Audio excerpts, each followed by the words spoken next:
I'm here with Marko of The Crown to talk about their upcoming new record, Crown of Thorns, out October 11th on Metal Blade Records. First of all, thank you very much for taking the time to chat with me about the record, about the band, about yourself. It's an absolute pleasure to have you here. Nice to meet you, man. Been watching some of your episodes, man. Pure fun. I appreciate it. I appreciate it. By the time this video comes out, we already checked Church Burner, the single, on the channel. So check that out and you'll get a little bit of our feedback on that song. But Cool. since recording that video, I've actually got to listen to the whole album, and a lot of questions popped into my brain. First of all, 12th record, incredible legacy, incredible discography for the band. What do you attribute to this longevity of The Crown? Yeah, that's probably what I'm most proud of when I think of the band.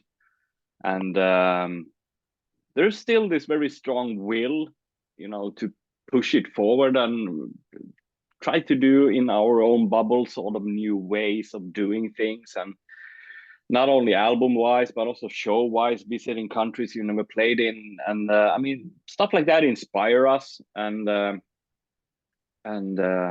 really like what we managed to achieve with the new album, that we managed to sort of push it forward and yeah, keep it interesting both for us and the listener in many way.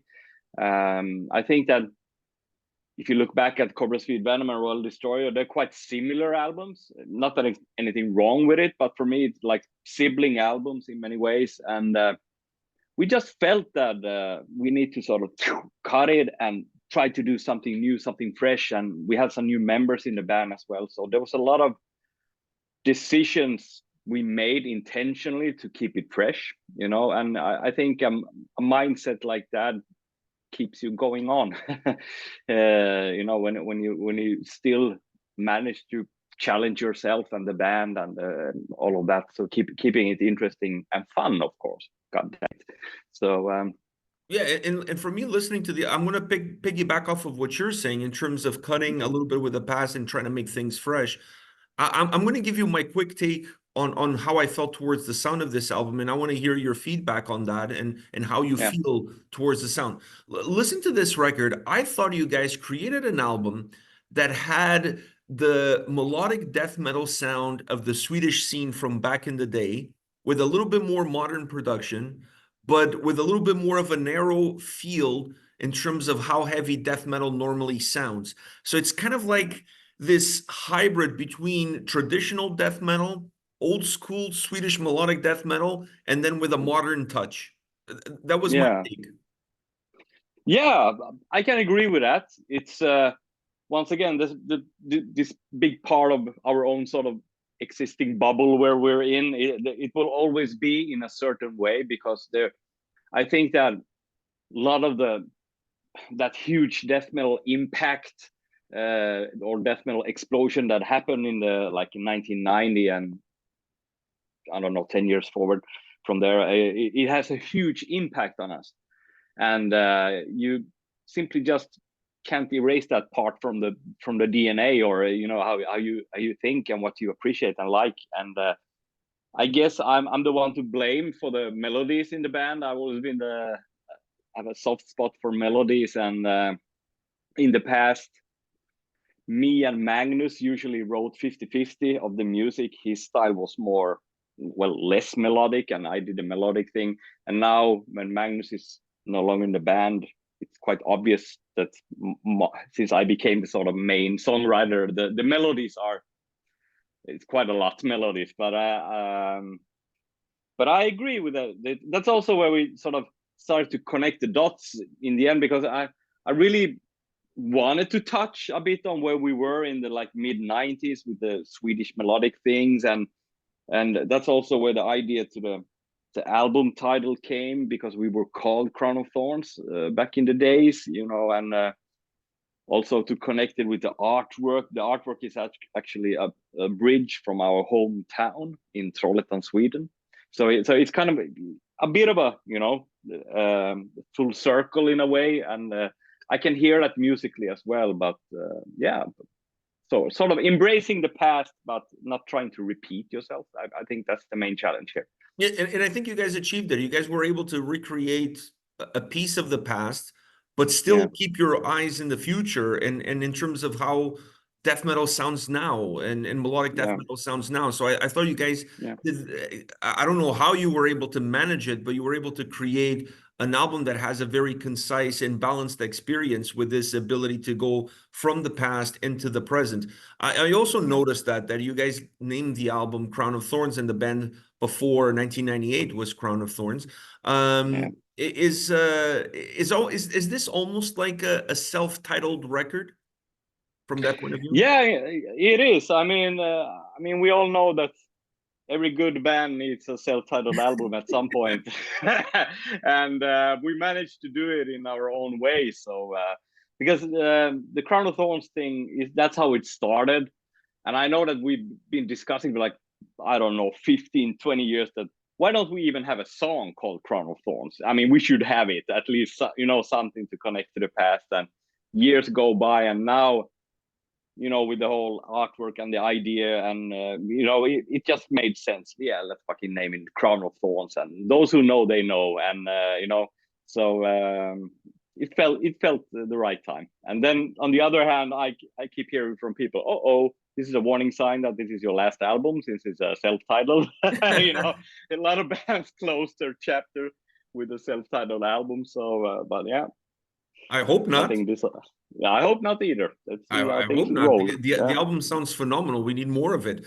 Now, I need thanks. to ask you a question about the bonus tracks, because are the bonus tracks part of the actual release? Are they part of a special release? Can you shed some light? Because I try to research on the internet what the bonus tracks are from, and I Yeah, wasn't able to get any information on those bonus tracks. yeah. The whole idea of bonus tracks is kind of weird nowadays. I mean, first of all, if you go back to the golden age when you and me bought the albums, there weren't fucking any bonus tracks at all. There was an album and that's it. And if there was a bonus track, it was something weird from a B side, a shitty song or something like that. But nowadays, bonus tracks are there to add something to a new format, like a digipack version or some extra thing, you know. But we have always struggled with the idea of bonus songs because no one writes a song with intention of becoming a bonus song. I mean, that of course you don't. Okay, now I'm gonna write a bonus song. You know, that's just not how it works. So what we basically had was we had 13 killer songs and we wanted it to be the album. But then labels started to say, okay, you need bonus song. We don't have bonus songs. Okay, then we need to cut something from the main song. So we ended up with 10 on the main and 3 ended up as bonus. But nowadays, I mean, if this would have happened like, I don't know, 10 years ago, I would have gone apeshit because my only intention is that I want people to hear our songs, and today those will be available digital. I mean, people will hear it. I mean, the bonus songs, but so it's not going to be that big of a big secret thing to find it when finally the album is out. But I really want people to hear all the songs because they are as good as the main album stuff. That was the pure intention, and there's especially a couple of songs there on the bonus. I know people have heard it. There's one song there that's got quite a lot of attention there. It's called Eternally Infernal, and it's super melodic, and it's a really, really cool tribute to the fans and us who experienced death metal in the 90s. So that's both lyrically and so it's kind of a unique song. So that one we decided that, okay, we wanted to have it like a separate 7-inch vinyl thing and with its own cover and offer that as a bundle. So it's bonus and main album. It's going like this nowadays. But yeah, at some point we needed to decide, okay, what 10 songs should be the main album. So okay. No, and I thought you guys did a great job because obviously I listened to the whole thing, including the bonus tracks, which pushes the length of the album, if you include those, to like 55 minutes, so almost an hour. And Yeah. and before I pressed play, I was like, wow, this is going to be a long record. But then once you press play, the album is very dynamic and it's very Cool. engaging and very fluid. So you honestly don't even realize that it's 55 minutes. You don't even realize that there's 13 songs because you're not counting the tracks. You're not looking forward to the end. You're just enjoying Yeah. the moment. So I thought you guys, from a design standpoint, created a very nice flow for the record in order to be able to sustain those 13 songs. That's really cool to hear, because that's one of those things that we still think about a lot, you know, the song order, and I mean what type of sort of journey you go through listening to album. Kids nowadays maybe don't pay attention to it since they do their own playlists and whatever, but for me and for us, we care about that a lot, that what should be the first track on the B side, you know, stuff like that. And I'm really happy to hear that you feel it, that, you know, time goes on quickly when you listen to it, because that was a lot of thing I thought about. I really pushed myself that I wanted every song to have its own identity, that there is the punk song, there is the fast song, I mean they need to be very clearly separated as a new song. I mean, there are obviously a lot of good albums that has this sort of same uh, structured way of doing songs, and it works for them, whatever. But for this album, I really, I mean, I wrote 19 songs, foundations to 19 songs. Then I then went down to 11 that I felt were unique, and Matthias contributed with 2 songs. So there was a lot of self-censoring, you know, filtering, going through that. Okay, I don't want this song because it reminds me of some older song or whatever. So yeah. So in the end, I think that every song has a very strong identity, and that's why I think it adds to the feeling that it's interesting to listen to an album from start to finish. Anytime you have a lineup change, it always creates a little bit of a challenge come the time of making a new record. You know, it also leaves a lot of questions in the minds of the fans because they're not quite sure what that new record is going to be like. So when you look back Yeah. at the process of making this album, was this a more or less challenging record than previous ones?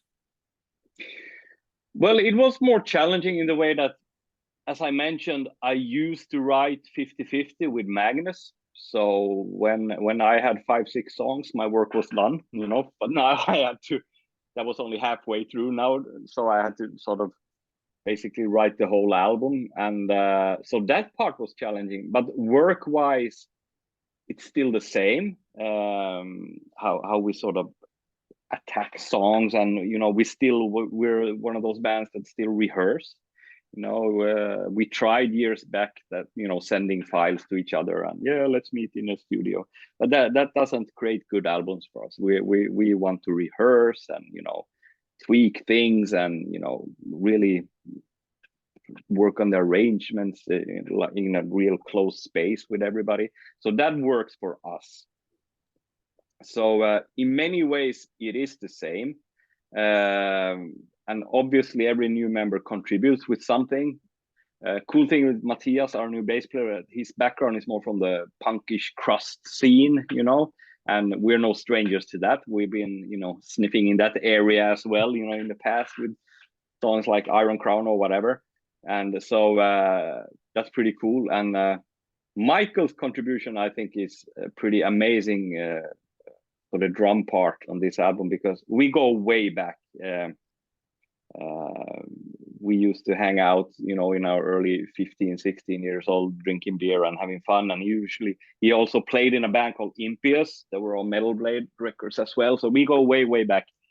And the funny thing is that his like number one drummer hero is our original drummer, Janne Sarenpää, that was very technical and skilled. He has a very unique own style of drumming. And so he brought in a bit of that to the album, that more, I don't know, all over the place kind of drumming, you know.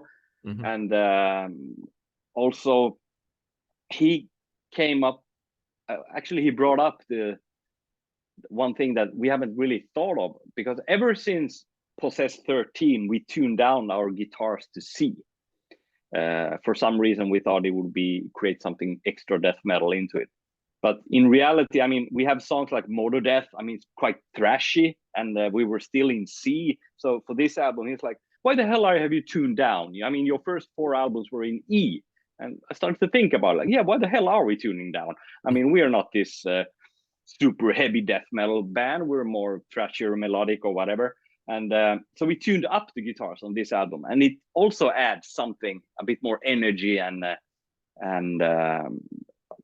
bit different feel to it, a bit better guitar chugs, and you get to hear the tones a bit better. So that was also, I mean, as new members, we're always open to, you know, they bring in their input from, I mean, their view of the band, and I mean, so it's not always just musical input. I mean, we really want this to work as a band, you know. So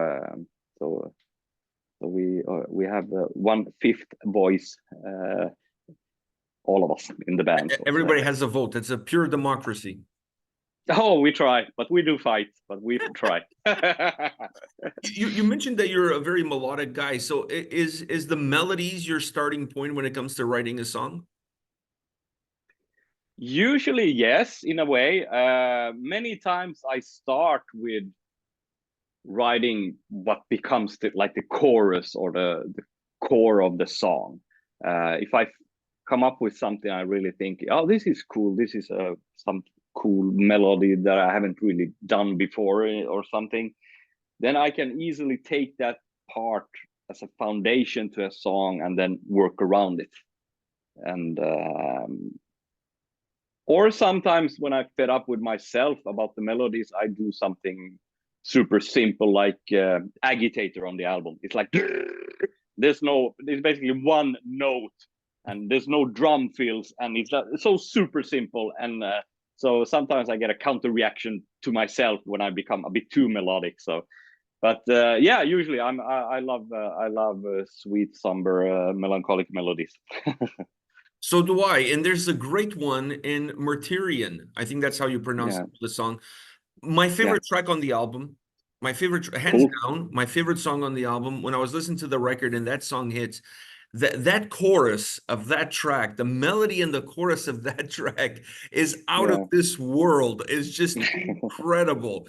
Can you tell me a little bit about this song that I mean, I cannot get enough of it. Yeah, cool.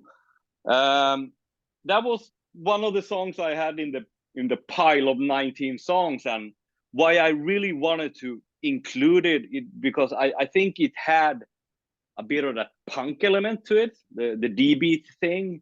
And I agree, I just couldn't forget the melody thing when I had it like demoed down, and I thought this is something cool, because in the start of the song it has some notes that reminds maybe a bit of the Motor Death intro thing, but then it goes into something else.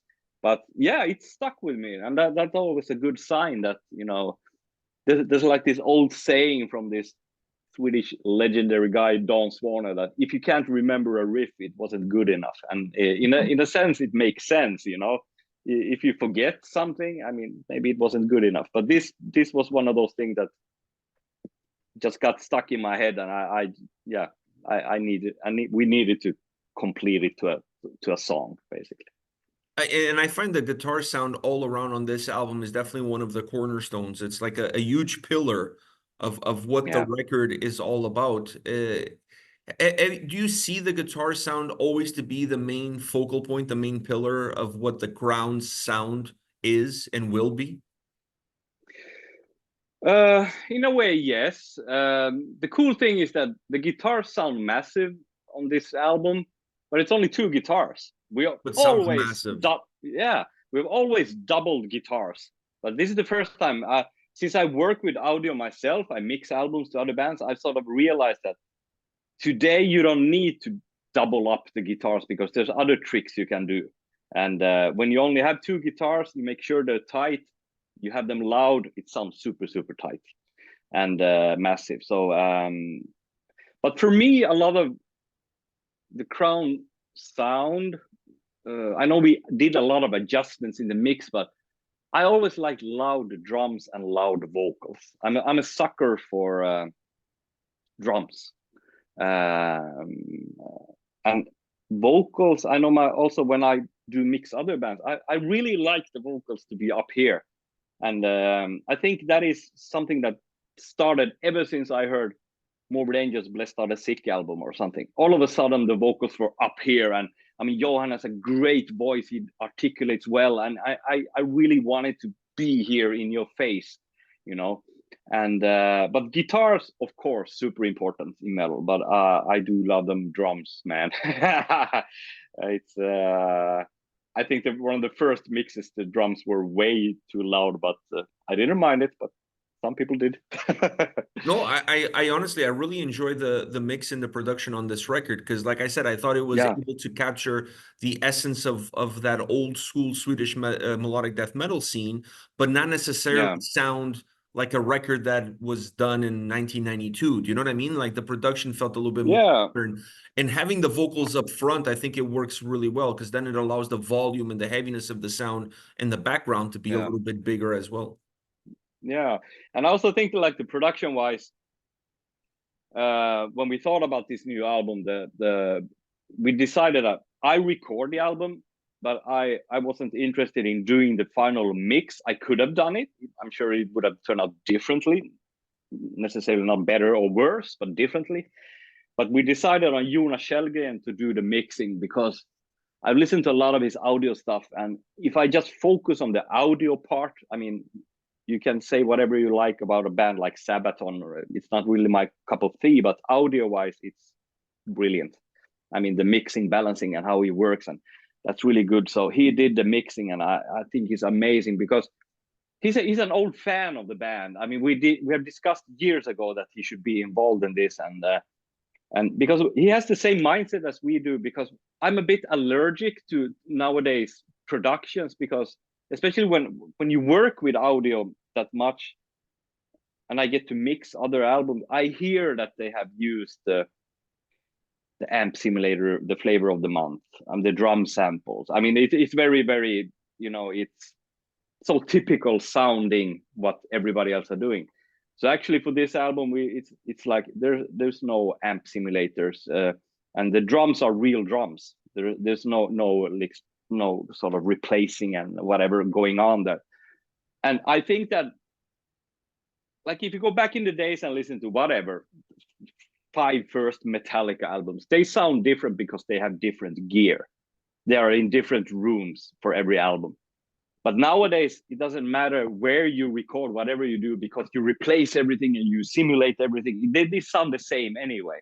But the downside is that you sort of timestamp it pretty hard when you do it. Like in 10 years from now, when you start listening to albums that came out now, recently years, they all sound the same and they sound dated. But it never sounds dated when you use real instruments and you use real drums, especially for metal. That will never sound dated. It will sound like the drum kit sounds, and that's the whole purpose of getting a good snare. You know. So Yeah, but it will the actually whole, create almost yeah, a live experience. It makes a studio record yeah, feel like it was recorded live. yeah.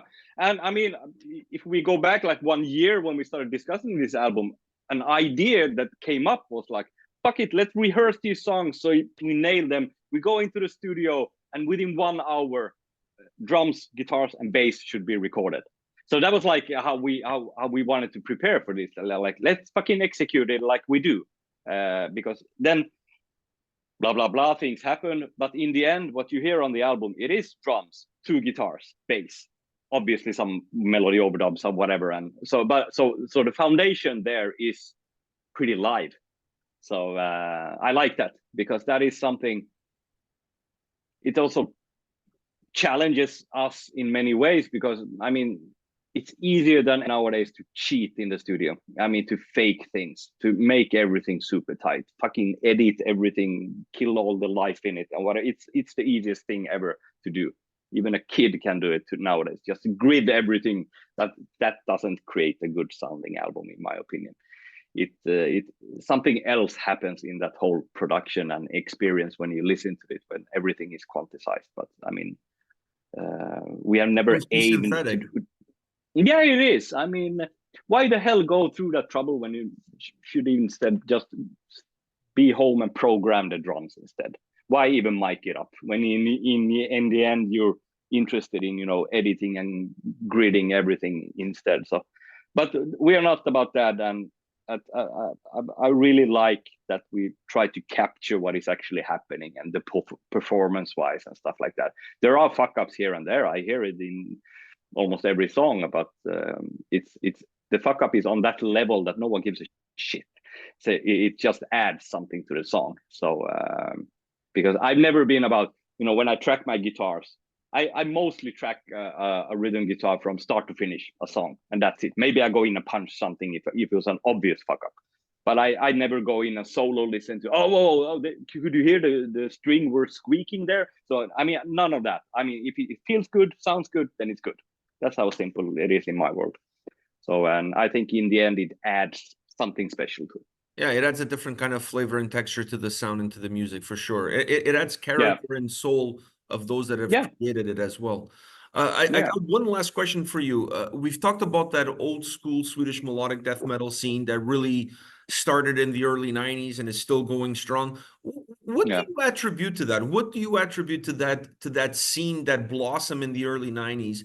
But we're in 2024 and is as popular now as it's ever been. I guess with every sort of musical explosion that happens, I mean, I remember the first sort of wave that came in, it wasn't that melodic, it was the Entombs and all of that, you know, that more Stockholm style, like we tend to say. And then the Gothenburg style came in, you know, with the In Flames and At the Gates and all of that. And later on, a couple of years there, then we had the Dissection. I mean, all those super melodic, and there were some labels in Sweden like No Fashion Records. It seems like they signed every band that were somewhere near like death black melodic thing or whatever. There were like hundreds of bands, and that's the downside of it. I mean, it stops sounding interesting in a way. But then usually those things, you know, fade away, something new becomes popular or whatever. But it's not like the good melodic stuff was ever bad. I mean, that was the shit. I mean, I love that stuff. I mean, the Edge of Sanities and all of that, the huge impact on my writing. So I will always embrace that and have a big part of that within me when I write new songs. So, I mean, the feeling when I send a demo song to the guys and say, wow, what a hook. I'm like, there you go. So, I mean, that's still one of those main things. I focus on songwriting. I never rehearse guitar play. I've never done that in my whole life. I'm more focused about writing music, and I love the melodic part, and absolutely trying to find the balance that it doesn't become cheesy. It can be whatever. It can be like a personal lyric or whatever, but it's all about balancing it and connecting a bit to people. That's what I think. If you have something melodic, good, solid, it connects to people. They relate to it. They feel it.